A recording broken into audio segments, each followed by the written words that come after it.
બનાસકાંઠાના ડીસામાં મોડી રાત્રે પડેલા કમોસમી વરસાદે ડીસા માર્કેટ યાર્ડમાં ભારે નુકસાન સર્જ્યું છે। હવામાન વિભાગની આગાહી અને બજાર સમિતિના અગાઉથી આપવામાં આવેલી સૂચનાઓ છતાં અનેક વેપારીઓએ મગફળી, રાયડો અને બાજરી સહિતનો માલ ખુલ્લામાં રાખતા વરસાદમાં પલળી ગયો હતો। વેપારીઓની બેદરકારીના કારણે ખેડૂતો અને વેપારીઓને આર્થિક ફટકો પડ્યો છે।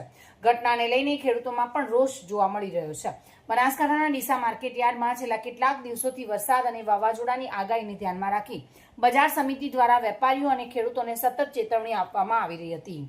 મુખ્ય યાર્ડ અને સબ યાર્ડમાં એનાઉન્સમેન્ટ સિસ્ટમ તેમજ સોશિયલ મીડિયાના માધ્યમથી માલ સલામત સ્થળે રાખવા સૂચનાઓ આપવામાં આવી હતી। એટલું જ નહીં, બજાર સમિતિ દ્વારા શેડ અને વિશાળ સ્ટોરેજ રૂમ પણ ખુલ્લા રાખવામાં આવ્યા હતા। છતાં કોઈપણ વેપારીને માલ સુરક્ષિત રાખવાની મુશ્કેલી ન પડે તેમ છતાં કેટલાક વેપારીઓએ પૂરતી તકેદારી ન રાખતા મોડી રાત્રે પડેલા કમોસમી વરસાદમાં મગફળી, રાયડો અને બાજરી સહિતનો જથ્થો પલળી ગયો હતો।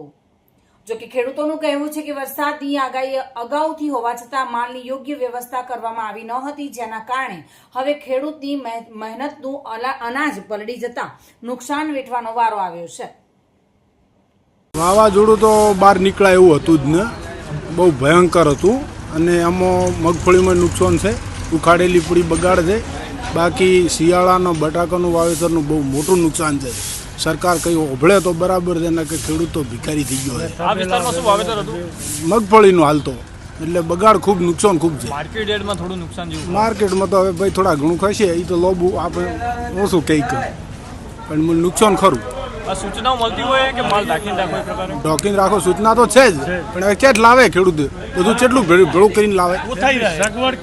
પછી ઉથાય હમું એટલે બગડે તો ભાવ ના હાલે, નુકસાન છે ખેડૂતને, નુકસાન પૂરતું। પુરાભાઈ મારું નામ, દેસાઈ।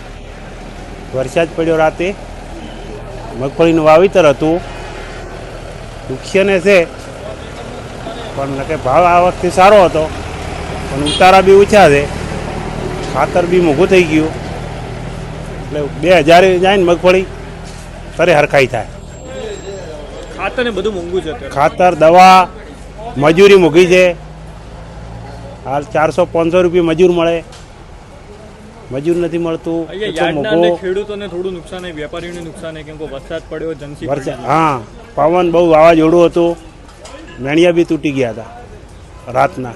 સૂચનાઓ મળે છે માર્કેટ યાર્ડ તરફથી કે સાવચેતી રાખવી જોઈએ? હા, મળે છે ને, સાચવીને કે કરજો બધું। ભાવ ઘણો છે, મગફળીનો ઓછો નથી। નુકસાન શા માટે આવે છે? પણ એમાં એમ છે બહુ બધું મોંઘવારી થઈ ગયું ને, ખાતર બી મોંઘું, દવા બી મોંઘી, મજૂરી બી મોંઘી, એટલે વેપારી માલ ના સચવી શકે એવું બની શકે? બની શકે ને, મૂકે જ ક્યાં પાસે બધું મૂકવું કે હાથું કહું? વેપારી બી તકલીફમાં અને ખેડૂત બી તકલીફમાં, બધું હાથે મૂકવું ક્યાં?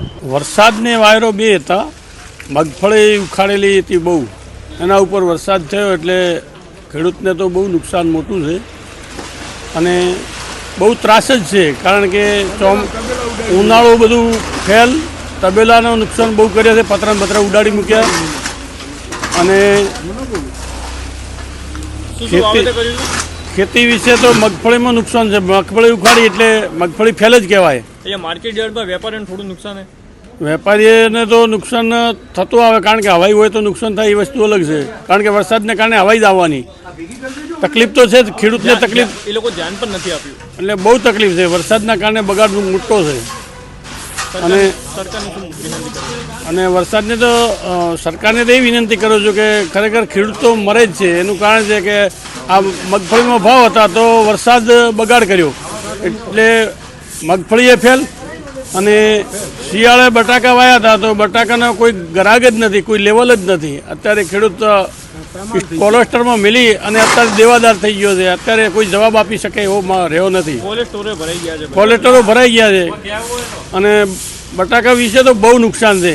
આ મગફળીમાં ભગવાને તેજી લાવી તો આટે નુકસાન કર્યું, કારણ કે વરસાદ આવ્યો એટલે મગફળી ઉખાડેલી ખેતરમાં પડી છે, અત્યારે બહુ મોટું નુકસાન છે। મારું નામ હીરાભાઈ। મુખ્ય માર્કેટયાર્ડ તેમજ પેટા બજારમાં કામકાજ કરતા તમામ વેપારી ભાઈઓ અને માલ વેચાણ અર્થે આવતા ખેડૂત ભાઈઓને કમોસમી માવઠાની હવામાન વિભાગની આગાહીના અનુસંધાને અત્રેથી સોશિયલ મીડિયાના માધ્યમથી તેમજ એલાઉન્સિંગ સિસ્ટમના માધ્યમથી તમામને સૂચનાઓ આપવામાં આવેલ પોતાનો માલ સલામત જગ્યાએ રાખવા માટે તેમજ ખેડૂતોને પોતાનો માલ ઢાંકીને લાવવા સારું તેમજ હરાજી વખતે વેપારીને પૂછીને લાવવા માટેની સૂચના અત્રેથી આપવામાં આવેલ. તેમ છતાં ક્યાંક વેપારીનો માલ મહદઅંશે ક્યાંક બગડેલો છે એ બાબતે વેપારીઓને પણ અત્યારે સૂચના આપવામાં આવે, પરંતુ ટ્રાન્સપોર્ટિંગ ન મળવાને કારણે અને મજૂરોની અછત હોવાને કારણે તેમનો માલ પડેલો રહેલ છે, જેના કારણે માલની ક્યાંક બગડ થયેલ છે. જે માલ રિસાયકલિંગના માધ્યમથી પરંતુ ફરી એને ઉપયોગમાં આવી શકે એવો છે, એટલે વેપારીઓને કંઈ ઝાઝું નુકસાન નથી. ખેડૂતોનો કોઈ પણ માલ ખુલ્લામાં પડેલ નહોતો. ડીસા માર્કેટયાર્ડમાં બનેલી આ ઘટના બાદ હવે વેપારીઓની બેદરકારી સામે સવાલો ઉઠી રહ્યા છે. હવામાન વિભાગની સ્પષ્ટ આગાહી અને બજાર સમિતિની ચેતવણી હોવા છતાં અનાજ પલળતા ખેડૂતો અને વેપારીઓને લાખો રૂપિયાનું નુકસાન થયું હોવાનું માનવામાં આવી રહ્યું છે. હવે ભવિષ્યમાં આવી સ્થિતિ ફરી ન સર્જાય તે માટે વધુ કડક વ્યવસ્થા કરવાની માંગ ઉઠી છે. Bureau report, today Gujarati news.